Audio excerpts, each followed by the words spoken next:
and welcome to episode 29 of Stories from a Bar, quarantine edition. I'm your host, Chris Osborne, and hanging out with me for this episode is Scott Veltman, head brewer over at Indian Ladder Farms Cidery and Brewery. Welcome back to the show, sir. How are you? I know. How's it going? It's been a while.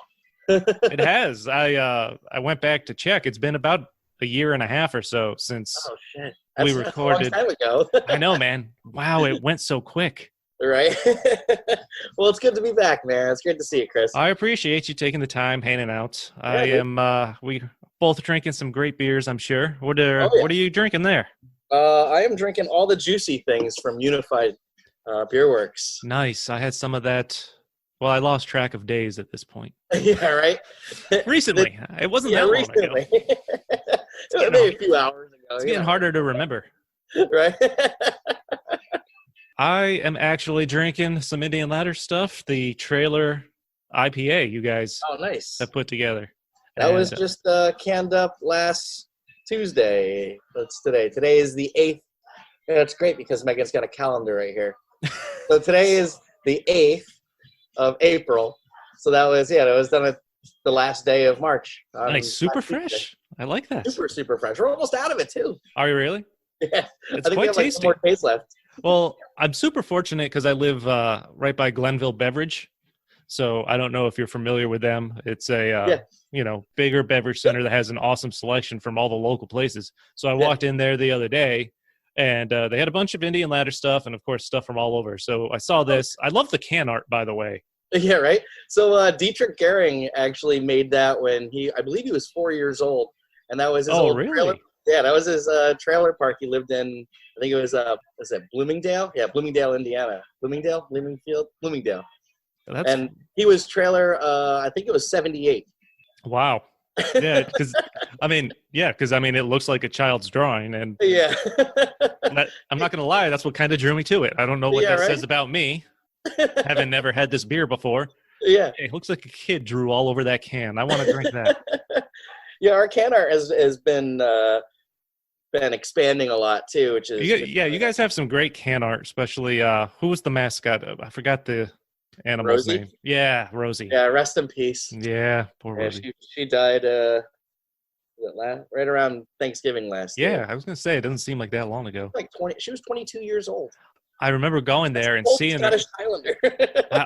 Yeah, that's old. And I remember going there and seeing her, and just because Dietrich was showing me around the farm, and I didn't see her right away. I saw like this big bale of hay, and then just two giant horns sticking out from side to side. What the hell is going on over here? Holy shit! Yeah, we started linking up with a new guy, John Schumacher, who him and his father, or his stepfather, they're actually rehabbing our brewery now, because we're not down in the tap room anymore. We're up top at the Quonset hut. Probably that's where Peter was probably showing you where. Yep. We were walking back that way because last time I talked to you, you guys were still using the 3-barrel system, down in the I still have the 3-barrel system now. Oh, okay.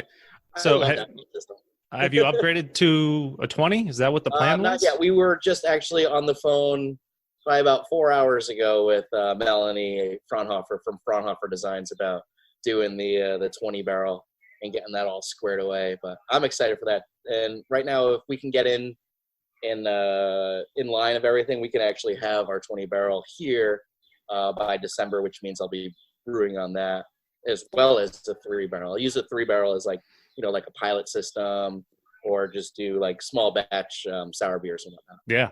So we talked about the can art. Tell me a little bit about this actual trailer and IPA. Oh man.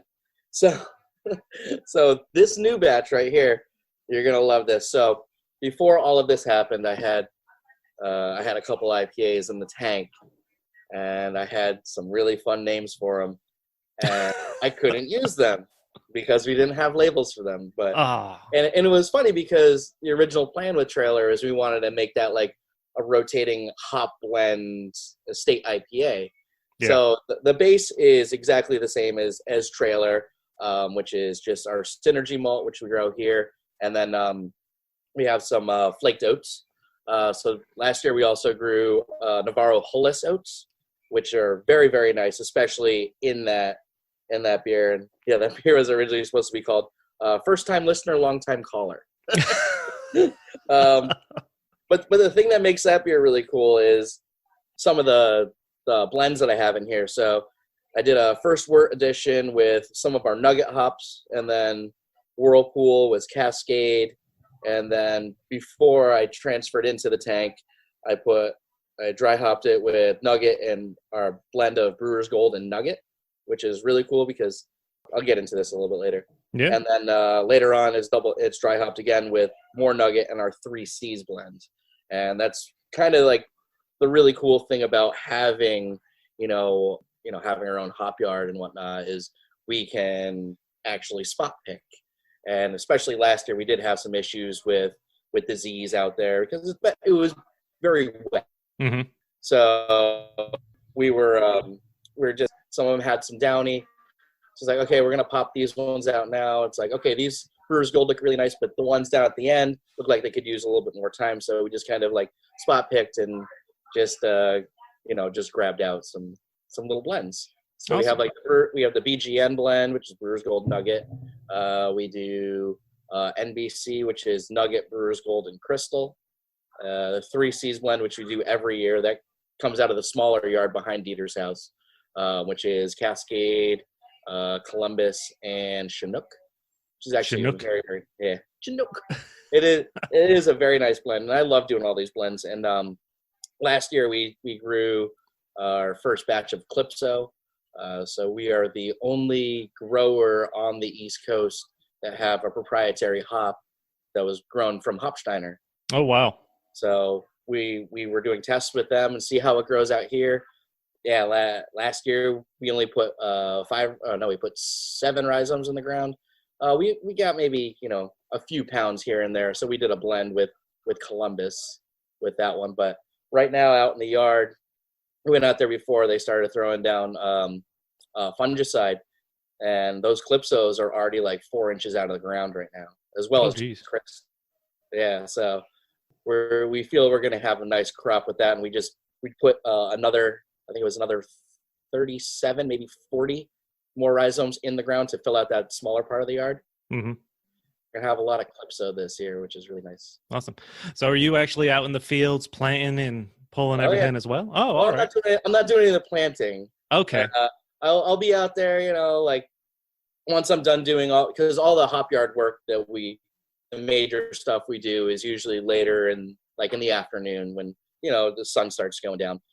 So like we'll go up there, we'll tie all the coir to the top of the line, then we'll be down on the ground throwing W clips in just so, make a little trellis so they can all go in. Nice. And start going up. So, like I mentioned, this is only the second time I'm recording an episode at home, and I gotta say, I could get used to it. Like, I like the idea of not having to worry about going anywhere after, so I could just sit here and get ripped. Yeah, right. Exactly. Yeah. Now I just have to walk to. And you can see. Yeah, and you don't. And unfortunately, the listeners can't see, but I have Pee Wee's Playhouse as my background, and it is fantastic. Yes. As I mentioned to Sam when I talked to him, really my only worry is walking to the couch afterwards. Yeah, right. Can you make it? Yeah. Luckily, that's only like 6 feet away. Yeah, right. But do I miss going out to places and trying to get some of that background noise and things like that. It's a great feel, and I can't wait to go back to anywhere at this point. I missed it a lot too. I miss going out to, the bars and saying hi to the bar owners and going to other breweries and basically just shooting the shit with them. Like, oh yeah, it's great. One thing, like always so great just to go see even Sam, and ragging on him because I was over there for a while, so we have little war stories and stuff. And I will say one of my other favorite things about recording at home is I have my adjustable boom mic here now. Oh, nice. Yeah, so fancy. I know. It makes me feel. This makes it feel so much more professional. Yeah, right. You don't have your little handheld thing. Yeah, I don't. Or maybe are you hooked up to it? Oh no, you're probably hooked. No, straight into the laptop, man. Technology these days. I know. It's a beautiful thing. This is probably the first time I've seen Pee Wee's Playhouse in 20 years. Well, yeah, this is my house. Yeah, that's just your normal everyday living room. Exactly.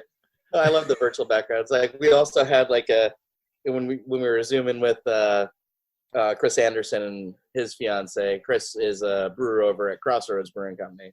All right. And we were messing with this one. There's also a Ghostbusters one. Oh, man. Yeah, I got to start playing around with these. Like I said, a little new to the Zoom world here, so yeah. I got to start playing around more. Another thing to make it really creepy is if you take like a screenshot. I'm not really sure how to do it on a Mac because, like I said, this is my girlfriend's computer. Do a screenshot and then put that as make that the background image for the episode. So, like your face would be right behind me. Yeah, I know that would be kind of creepy. Random crap. Yeah. So we'll talk. We'll get into some more Indian Ladder stuff in a minute, but for anyone that doesn't know, why don't you tell me a little bit about your background? Because we touched on it briefly. I spent most of my Indian Ladder episode talking to Dietrich, and you came in for like the last 10 minutes or so. Yeah, I'm sorry about that. I was actually, I think I had like a bad brew day. I had like a terrible runoff that day. No, so that's cool. But so one of the one of the more fascinating things I thought was just you having gone to Montreal for like a fermentation. Oh yeah, studies. So I did. So I originally worked at an ice cream place in Slingerlands, New York, called Tollgate Ice Cream. So being there and having fun and realizing I didn't want to be there for the rest of my life, even though my mother worked there for, she just retired maybe like 2 years ago.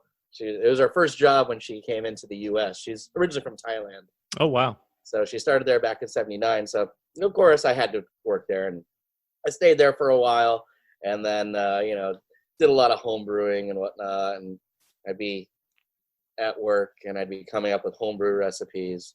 And then I would leave work to go to the homebrew shop, get all my stuff, go back to my house. And spend your days eating ice cream and then going home and brewing beer? Pretty much. Yeah. It was great times. There was no weed involved either. And there was a lot of DMX involved too. All straight-laced. So then I found a school in Montreal that did fermentation science. It was the Canadian National Research Council up by the Kraft Foods factory. And it was a program that was put on from Siebel Institute. So it was like one of the ones that they went on for multiple weeks, and there was a bunch of online stuff. And then, of course, you would be in Montreal. So I was living up in Montreal for a while. I was living in a hostel, which was great. Would do a bunch of lab work. The yeast lab that we were working with was Lallemand.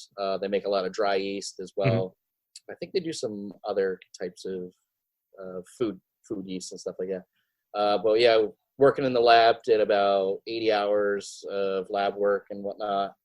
And so that was pretty good for my resume. Nice. And then I came back into the States looking for, as one does, looking for brewery work all up and down the East Coast. And we used to go to Dogfish Head all the time. So I'd bug Sam, email him, call him. If we were down there, we'd go and say hi to him and stuff like that and try to get a job. And then I remember I got my first phone call from Magic Hat. And they're like, everything looks cool. Do you want to come up for an interview? I was like, yeah, sure. Oh, wow.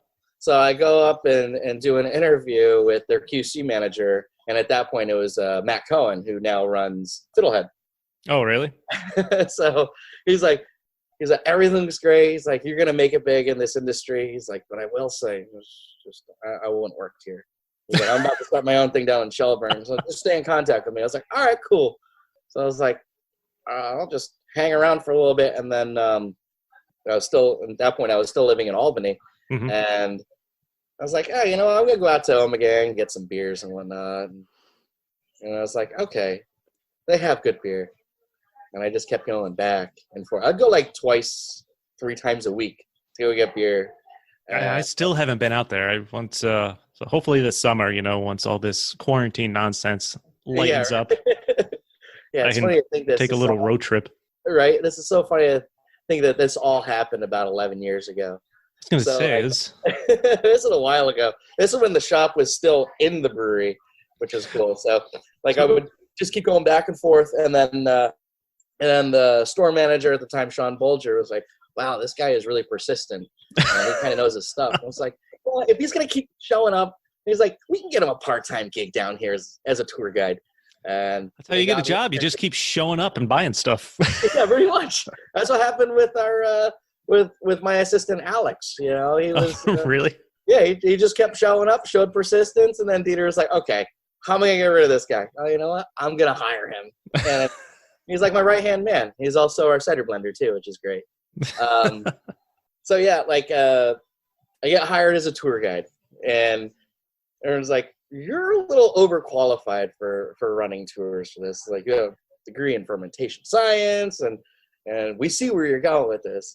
And basically, Sean was putting that so I can get my foot in the door to get into the brewing industry, and it worked out great. I was a tour guide for a whole 2 weeks. I remember I ran really made a name for yourself. Yeah, right. So I was running a couple of tours, and the guys on the floor, like, they looked over, dude, this guy knows more than I do. What is he doing in tours?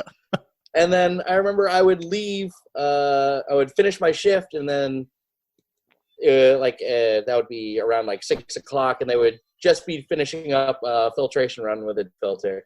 It's like, "You ever seen one of these?" Like, "Oh yeah." I was like, "You ever clean one?" Nope. So they had me clean it. I did that and just volunteering, and would help out for a little while in the brew house. And they're like, "Okay, we're gonna do like a test trial with you and see what we can do." So did a little test run with them.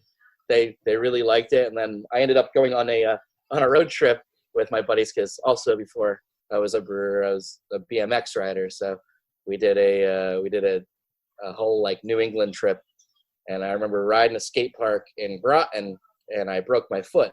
Oh man! I was like, okay, my trip is done. I'm gonna drive back to Cooperstown now, and I started driving there, and I get a phone call from none of the other Sir Phil Leinhart, and he's like, "Hey, the guys are talking. They want to bring you on as a brewer.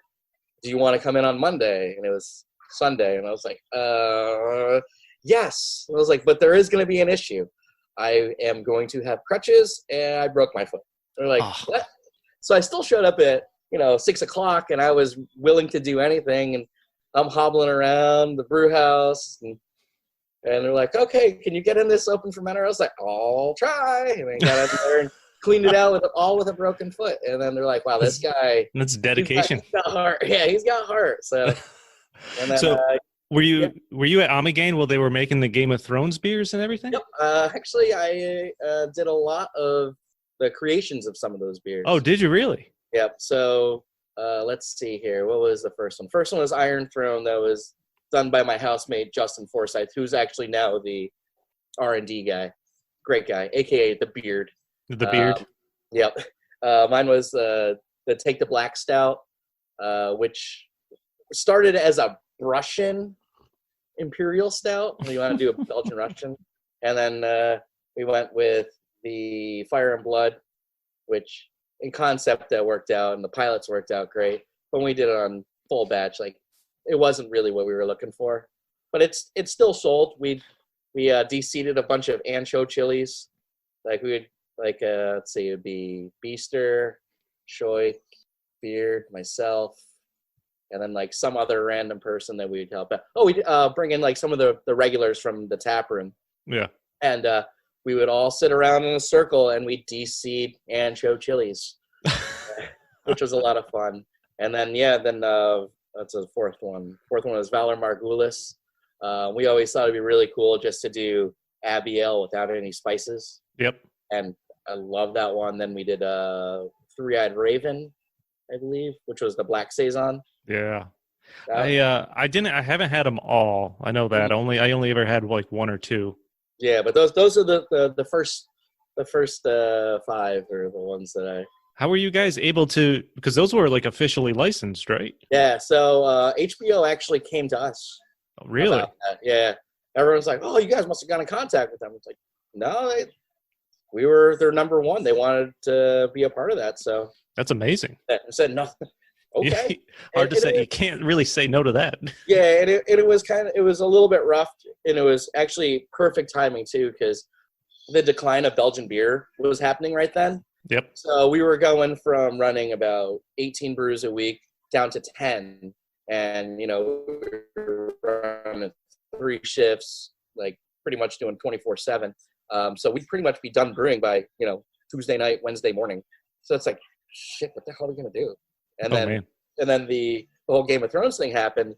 Next thing you know, like we're back up to 26 brews a week, where we can have the third shift guys come in at Sunday at 10 p.m. and then of course 6 to 2, 2 to 10, keep going on that shift, and you'd go all the way until like Friday night. Jeez, it was awesome. Yeah, that's mass production for sure. Oh yeah. No, we were doing. I think we topped out at like 48,000 barrels a year. It was a lot of fun. Jeez. Yeah, that's a lot of beer. So I know from Ommegang, you actually worked at the pump station, right? Did you overlapped with Sam? Or how'd you end up meeting Sam? It was really funny. So right when I was ready to say goodbye to Ommegang, which was a wonderful 6.5 years. Yeah, especially seeing where I started as like getting into the industry, and then leaving Ommegang, where it's like start as a tour guide, like leave as like one of the top, like the lead brewer or whatever, shift lead, and then doing all the R&D stuff, then leaving Ommegang to go work for Neil Evans at C.H. Evans Brewing Company. It was actually right at that time, that's when Sam was leaving to go to Mad Jack and fire that back up.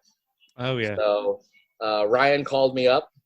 He's like, "Hey, do you want to come back to Albany and be an assistant brewer with me?" He's like, "You're a little overqualified for it, but I think it'll be fine for you." And I was, "Sure, why not? I can be closer to my family and stuff like that, and just being around this area." So yeah, like worked with Ryan for a few years, and then he left to go out to Community Beer Works in Buffalo, and then I took over as the head brewer over at Pump Station and brought in Chris Leo, who was also from Cooperstown. He worked at Council Rock Brewing, and then because I was talking with Dieter a bunch of times, and we did a lot of collaborations with them, and did a little bit of contract brewing for them as well, because at that point they were only rocking on a 3/4 barrel system. Wow. It was tiny. Yeah. So it's like, we want to actually, make some beer that we can sell. It's like, okay, well, let's do like a 10-barrel batch of Dr. Paul Matthews. So he brings over the hops and all of the barley. We brew that beer for them, and then he's sitting there, he's chatting. He's like, "You know what? It's like, I know we've been talking about this for many years. It's like, once I can get some money and afford a brewer, it's like, I would love for you to come on." And I was like, "Yeah, well, that's fine. I'm cool with that." So we stayed in contact for a very, very, very long time. Actually, I met Dieter and Lori when I was still working at Ommegang. Met them out at Cornell. Oh, really? Yeah, during a hop talk with Dr. Carl Siebert. Yeah, so they're like, "Yeah, we have that small hop yard in Albany County." This is going back to the Cornell time. I was like, "Oh, cool. Whereabouts in Albany County are you guys located?" Because I'm originally from that area. It's like, "Oh, we're a small town called Altamont." I was like, "No shit. My driver's license still says that." And I was like, "Oh, so where are you guys?" Like, "Oh, we're at Indian Ladder Farms." Like, "No, exactly where you guys are." I was like, "You guys are on 156. It's like, "Oh yeah." So now fast forward, and he's like, "Yeah, I if I can get money to pay for a brewer, I'd love to bring you on board, especially with your experience and your knowledge and all your networking skills and stuff like that." And it kind of worked out, because at that point, Dieter was ready to start building up, like going from a 3/4 barrel system to a 3-barrel, and then eventually we'll be at the 20-barrel system. And Sam was looking to get out of City Steam, so I let him know. It's like, "Hey, I'm going to be leaving the pump station in X amount of months." So I was like, "All right, I know you want to get out of Connecticut and come back home." It's like, just let me know whenever you want to come back, and we can make the transition very, very smooth. Awesome. So, yeah, Sam and I were talking about that for maybe like a year. And then I think it might have been like 3 days. I think it was a 3-day lap that we had over at Pump Station. And then, but yeah, just coming here to the farm is actually where I like to be. I don't, like to go into a catalog and order malt or order hops. Like, yeah. I look out my window. Like, I'm looking out my window right now, and I can see the hop yard. And that's where all of my hops come from, which is really cool. It's like you have like all these New York State farm breweries out there, and you have some of these some of the smaller microbreweries that are like, okay, well, yeah, we just use New York State malt and stuff like that, but everything that we use is 100% estate. So that means that everything that we use is grown here on site. Which is kind of cool because there's not many breweries in New York State that have that ability. And no, there's just in doing the podcast, a lot of them definitely. I mean, the majority of their stuff is certainly New York State, but they're occasionally getting something from out of town or something like that, just to kind of fill everything out they need. Exactly. What I like to do is, especially because we do, like I said, we have the hop yard, we can spot pick and make blends. So my biggest thing that I've been doing with a lot of my hoppy beers is, instead of just going by name, we get full analysis on all of our hops. So I just look at hop oil. So it's like, okay, I want to have like some sort of like floral aspect to this. So I'll just like look at my chart, and I was like, okay, geraniol that has 0.07% oil content. I was like, that's pretty good. This one has 1%. I was like, okay, so I'll take these two. And it's like, okay, well, you have the beta pinene and you have your myrcene, and I just look at all the hop oils and then kind of come up with a certain blend, and I kind of come up with how this beer is going to taste. And it works out really, really well. It's been working for us for the past 2 years since I've been here. Yeah, it seems like things have been working out for you guys since you took over there. I mean, obviously, Sam at the pump station's brewing some great stuff. You guys have really built it up since you started, right? To where you were selling out on weekends, and until you moved into. Are you still making really the same amount now that you're back in the Hainer area? Or yeah, actually, the production has actually picked up a little bit, but now that we're going through this pandemic, production has slowed down a little bit. Mm-hmm. But yeah, last year, just on the 3-barrel system, we were pushing out over 400 barrels, which is still a lot of beer for a 3-barrel system. She gets a lot of work, but yeah, like when working hard for the money. Exactly. I think when I first started, I think we were doing maybe like 100 barrels or so. But yeah, it's just been a lot of fun dealing with all this, and but yeah, it's nice too because we have our own canning line as well. Yeah. So it kind of lets Alex and I get used to running the canning line and try to like troubleshoot, because all of our stuff is made in New York State as well. It's all made from Fraunhofer Designs. Great canning line. But of course, every equipment you have, there's always going to be little, quirks and whatnot. Oh yeah, absolutely. So we've just been learning how to adapt to that, and trying to do any way possible not to call Ben from Fraunhofer. And it's like, we can do this. Like, we are grown-ass adults. We can do this shit. And I've noticed... We've been doing really well with that. And so it's just really fun to be messing around with that. Like, awesome. We've been doing a lot of cans for ciders, and especially a lot of the beers. We have some... today we actually just canned up a new music collaboration beer that we did with the wonderful Ritz-Carlton. Oh, really? Yeah, so it's Ritz-Carlton's MILF Stout. It's probably one of the trashiest names we will ever have for a beer. But, if you know of Ritz-Carlton... hey, man, I have been... Since I started this podcast, I've been trying to get someone to name a beer Slap and Tickle. It's not working yet. Someone's got to do it. You could be the first. Yeah. This comes up every few episodes, so for anyone that's listened to more than a few, I'm sure they've heard me go through into this. Yeah, the old slap and tickle IPA. The old slap and tickle. It slaps you in the face with your taste and then tickles your throat on the way down. Oh, nice. Yeah, so the other thing that helped us out a lot with growing as a small estate brewery, doing a lot of collaborations. Right?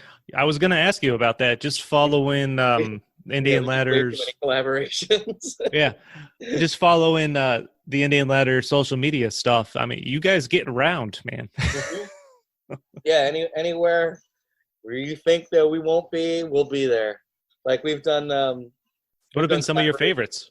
Of course, we did a collaboration with Creature Comforts down in Athens, Georgia. We did a beer was called Good Migrations, and everything that was in that beer was grown here on this farm. So it was, let's see, what did we use in that? We used Tinka barley, which was it's a German variety of barley, two-row barley. We also used some spelt, some oats, our Helderberg hops, nugget. Then we also sent down 400 pounds of blueberries and 275 pounds of raspberries. And we just had a bottle release of that probably about a month ago, and we're all sold out of it, which is great. We've done collaboration with New Belgium. We did like a New York State Pale Ale with them. We did one with Prohibition Pig in Waterbury, Vermont. KCBC down in Brooklyn, as well as Interborough in Brooklyn. Done collaborations with Other Half. Lots of great places. Yeah. I think we were the first ones to do a collaboration with Other Half. Oh, really? Yeah, I believe Dieter went down there and they did a stout. And what else did we do? We just did one with Greenport Harbor down in Greenport, Long Island, as well as Mustache Brewing Company. Mustache Brewing Company. Yeah. I haven't heard of that one. I like that. Yeah, they're great. And then before all of this happened, we were lining up to do a collaboration with Sierra Nevada, which is really funny how that all happened. So at the end of January, Dieter and I went out to Portland, Oregon for the USA hop conference. Mm-hmm. And this dude comes up to us and he's like, "Are you guys from Indian Ladder Farms?"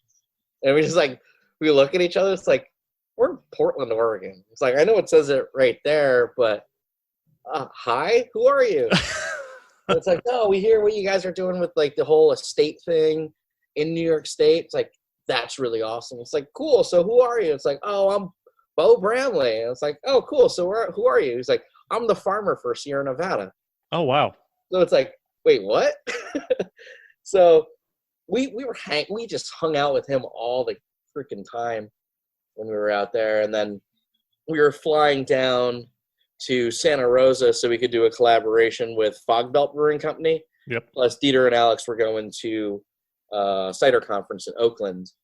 And it was like a Saturday. We flew into San Francisco. We met Alex at the airport, and then we started driving up to Santa Rosa where we were staying.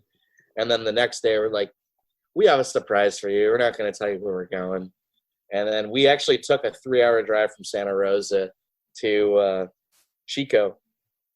And then they gave us a whole tour of the facility, and they're really interested in using some of our Helderberg hops that we have, awesome. Which is a proprietary hop, which actually we'll probably be going through in the next month or so. We've sent that hop out for analytics through Hopsteiner, mm-hmm. And usually they can find the pedigree for your hop. So we sent some out from Bovina, New York, which is down in, I believe that's that's not Greene County, Delaware County.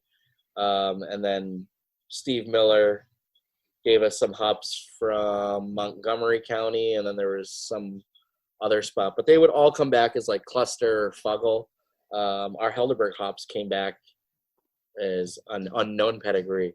The closest thing they were related to was California Cluster, but it was like way, way off the chart. So wow, that's interesting. So that's what really drew the guys at Sierra Nevada, like, dude, we would love to do a beer with you guys, and hopefully we can when this is all over. Yeah, that'd be huge. Right? Yeah.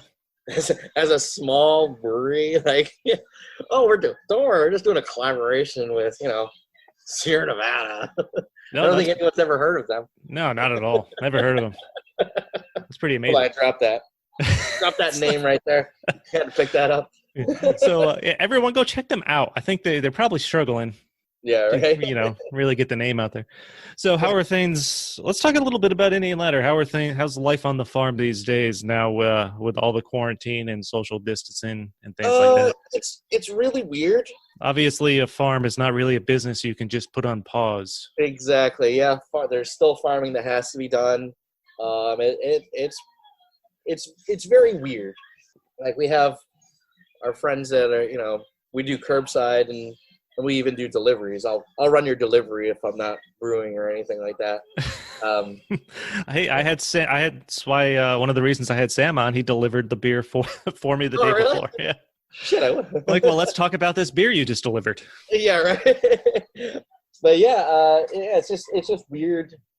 There's you're used to going up and shaking people's hands and dicking around and whatnot and kissing babies, but now I'm just stuck hanging out with my girlfriend.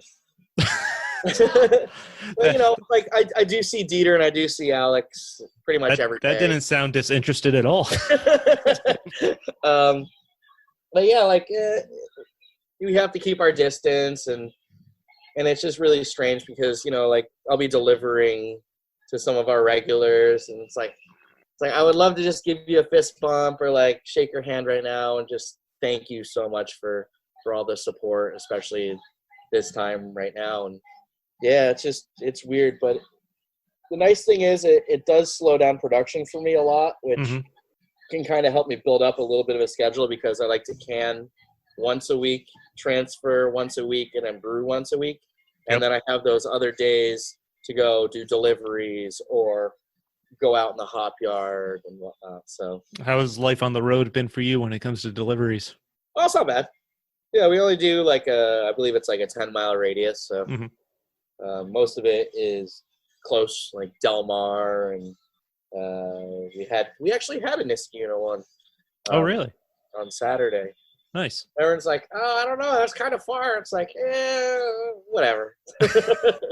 It's fine. But yeah, it's like case sales have been really nice. We're just basically just trying to stay afloat and keep payroll.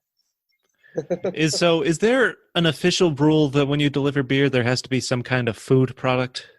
According to the SLA, yes. Okay. Whether it's a bag of chips, whether it's a bag of jerky, it has to have something. It's funny what qualifies for that. Yeah, right. But we did start doing food, like to-go food on Friday and Saturday. You can check all of that stuff out. I believe it changes every week too with the food. So if you check ilfcb.com, it gives you like the rundown of what you can order beer, cider-wise, whether you want a 16-ounce can, whether you want crowlers, whether you want just beef jerky or eggs. But there is food options on there too. Like eggs and beer. That's what it's all about. That's all you need. That's it is. Breakfast of champions, man. Great. I've had, since all of this quarantine stuff has happened, I've had beer delivered twice, which is not something I've ever done before. Yeah, right? How weird is that? It's like a weird day and age. We can get beer without even, putting pants on. I can go outside and get some beer from a stranger in a car with people looking at me. It's great. Yeah, right? Like, what is going on over there? Well, that's the weird thing, too. Like, whenever I show up, I have my black nitrile gloves on, I have my dreads up, and then I have, like, a bandana on. Like, I ring their doorbell, and it's like, I swear I am not robbing you. I'm doing the opposite of robbing. I'm bringing you beer. You bring happiness to these people. Exactly. But yeah, we have the Battle Prius. So it's a fully branded Prius that we have that we just run around for. Well, usually it's for our sales guy to make sales runs in. But right now we're just down to four employees right now. So yeah, actually 3 employees. 3 employees, Megan? 3. No, 4. Claire's still there. Okay. So 4 employees. 4. All right. So I think most importantly, throughout this entire podcast, the question I need to ask is who's running the Indian Ladder social media that keeps posting pictures of Poppy, the baby lamb, because he is freaking adorable. That is my girlfriend, Megan. Oh, really? For the Indian Ladder Farms. Oh, yeah, not the cidery. There's two different social medias out there. Yes. Just Indian Ladder Farms and then one for the cidery and brewery. Yeah, that's Christy Stafford. Do you get to spend time with Poppy because he looks adorable? Oh yes. Have they shown the other one, Bella? There was a picture of him with his friend. Yeah, so that's the other one. The one that looks like a skunk. Yeah. So that's Bella. She's a little Jacob lamb as well, and Poppy kind of looks like a baby cow just because of the coloring. Yeah, right. No, they're really cool, especially because it sucks because baby animal days should have happened it would have started last weekend. Yeah, I'm sure that was a big draw. Yeah, it would have started last weekend, and it goes until May. But Megan and I live here on the farm, and we have the lambs out behind our house. So it's like, it's 7:00. Oh, we have to go feed the lambs.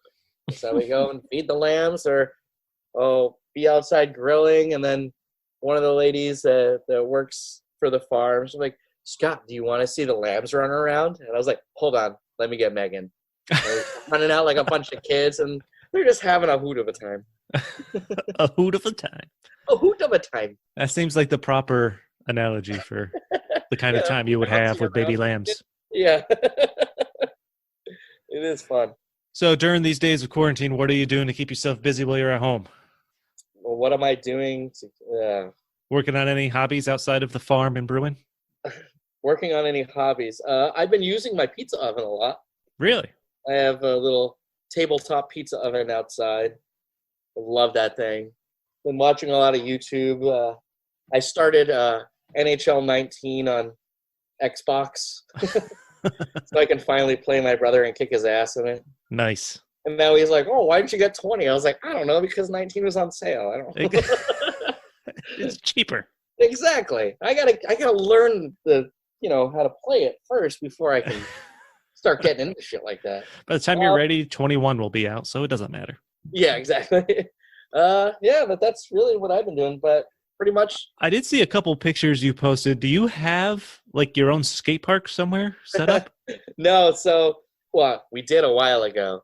So those photos were they older? Way older. Let's see. It's 2020 now. So that was probably 2007, 2008.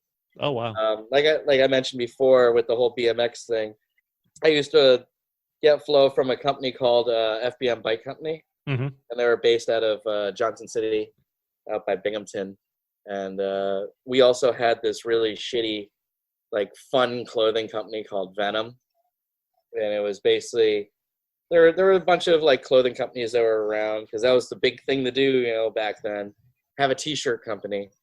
Everyone was all serious about all their shit, and we were the ones that were out there having fun.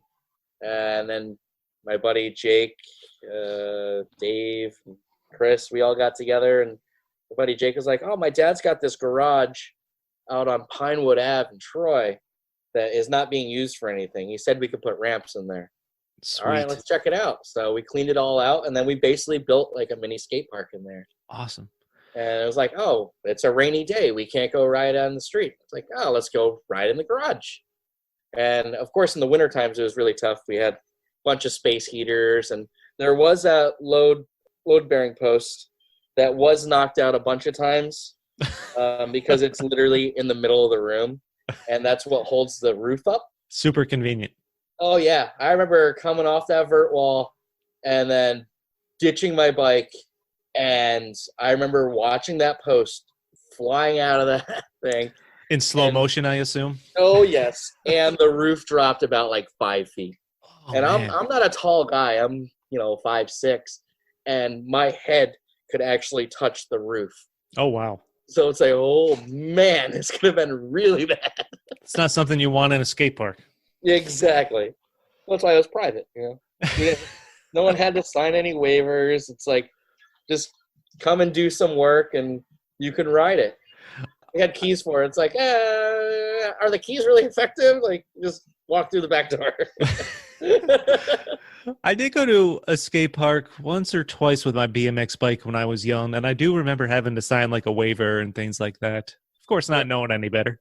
Yeah, right? Where was the skate park? Maybe this was when I lived in South Carolina. So? Whereabouts in South Carolina? Spartanburg. Ever heard of it? No, I don't think I've ever. Is that near? It's not near the coast, is it? Opposite. Yeah, it's pretty much like the northwest corner of the state. It was a Spartanburg, Greenville area up there. I know Greenville.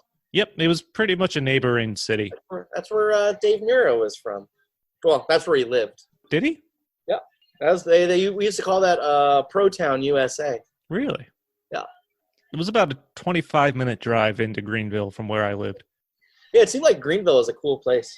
It really blew up. I've been back in New York for, it's got to be like 15 years. Mm-hmm. I'm from New York, and I lived down there for like 5 or 6. Oh, shit. And then, the Greenville really blew up into like a tech-type town, I think. Weird. Spartanburg kind of went the opposite way. But I went to a skate park a couple times, once or twice with the BMX bike, but I kind of had like a crappy bike. Yeah. So I never really got that into it. The bike was kind of falling apart. But I did start getting into inline after that and going a few times with that. And that was super fun. It was fucking exhausting, though. Oh, man. Rollerblading. That's fun. Well, I mean, I never got a scooter kid. It was fun. I enjoyed like the quarter pipes and, all the boxes and things around. Can I call you Brink from now on? Sure.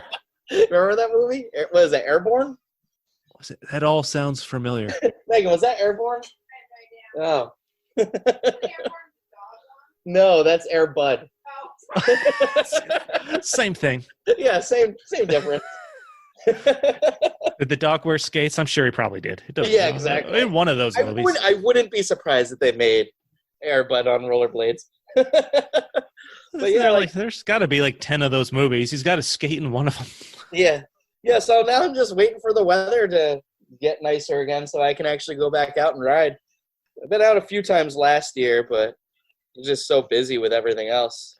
I'd like to get back into riding, and I definitely don't do the inline or BMX stuff anymore. More of I got a mountain bike and I kind of just ride that up and down the bike path. Again, we're fortunate I live right by the bike path, so that's great. And it's a beautiful bike path.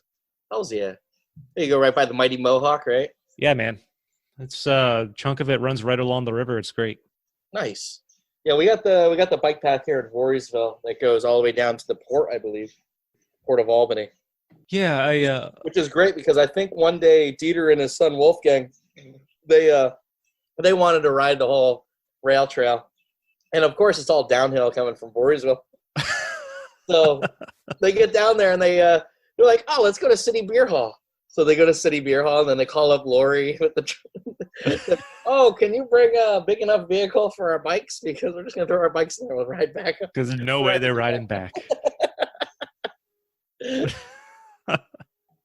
Fantastic. Yeah, I've been trying to let Megan allow me to build a quarter pipe somewhere.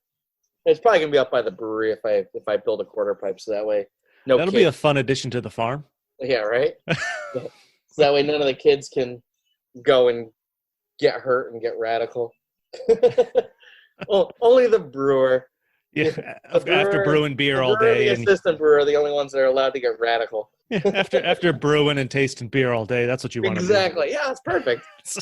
I always thought that'd be a great idea, but I knew it was a terrible idea, is to open a skate park and a brewery together. Yeah, that's a good call. Yeah. Well, I guess it would be all right, like if you had like little kids, and like kids wanted to skate or ride bikes, and parents really good liability insurance. Yeah, exactly.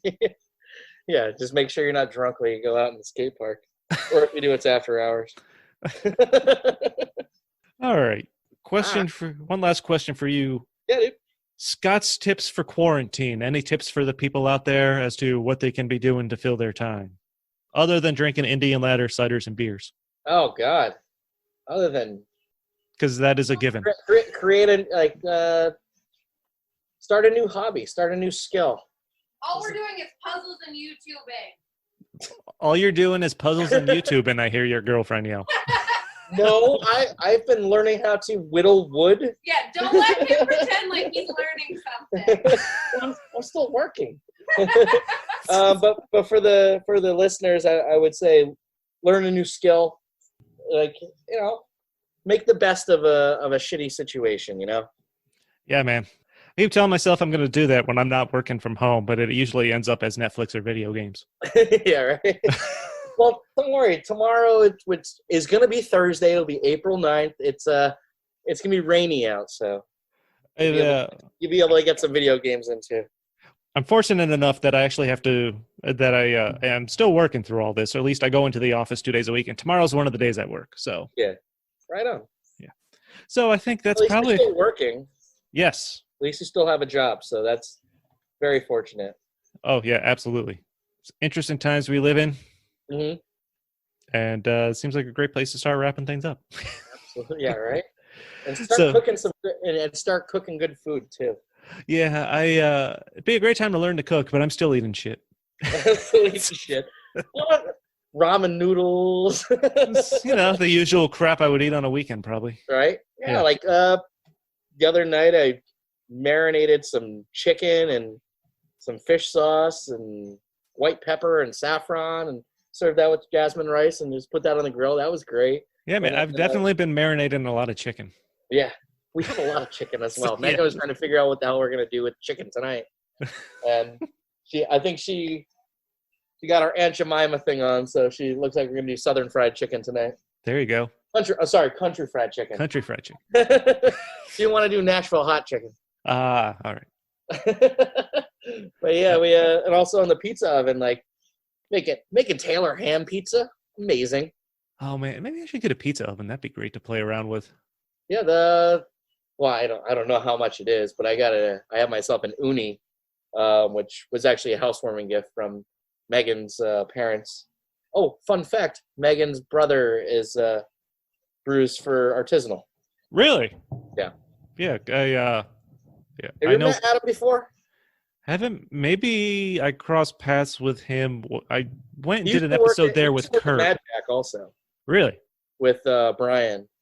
Yeah, I don't know if I crossed paths with him or not. I went and I talked to Kurt for a while for one of the episodes. Kurt was a great guy. Briefly met Colin. Colin's a cool dude. I remember first time I really hung out with them, I think it was at BCTC. And for some reason, Colin wanted to rub bellies with me. Sweaty bellies. That sounds right. Yeah, and unfortunately, I can't do that with him right now because we have to say now's not a good time to do that. That would be frowned upon. Right. Yeah, but once all this virus nonsense is done, go all in, man. Exactly. You got to do what you got to do, man. You do. Now that's a great place to end. Yeah. Well, that's going to do it for this episode of Stories from a Bar. Big thanks, Scott, for hanging out, sharing some stories, drinking some beers, and chatting. I really appreciate it. Hey, no problem, man. It's been a blast. Yeah, this was fun. And for anyone out there wondering what they can do to help support Indian Ladder Farms, the cidery, the brewery, or any other part of the farm, what do you suggest? Look on ilfcb.com, order some beer, order some food, whether you want a delivery or if you want to do curbside. It'd be great to see the support of everyone in the area and try some farm fresh beer. There you go. And I definitely recommend the Trailer IPA. This was delicious. Thank you. And it has the child designed label. So that was nice. Oh, yes. I'm going to throw another one in. I'm going to throw another thing in there. So in the next week or so, probably about 2 weeks, we'll be releasing a new beer that's called All Together. So it's a worldwide collaboration with Other Half Brewing Company. So all the proceeds of that will go to some of our workers that have no jobs right now. So awesome. I'll definitely to all your hospitality people. I'll definitely keep an eye out for that one. Hells yeah. Well, keep looking on our Instagram, ILFCB. Yeah, obviously things change daily, so certainly be sure to follow Indian Ladder Cidery and Brewery on Facebook, Instagram, Twitter. It's the best way to keep tabs on everything going on these days. Or if you want to hear more bull crap, every other Friday at WEQX. Oh, that's right. Yeah, you're on EQX a lot. Yeah, I have a face for radio. And Pee Wee's Playhouse.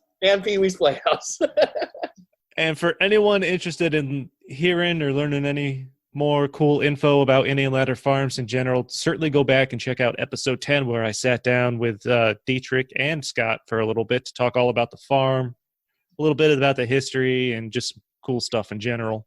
Big thank you to everyone out there for checking out the show. You can find Stories from a Bar on Facebook. Follow the show on Instagram and Twitter at StoriesFAB.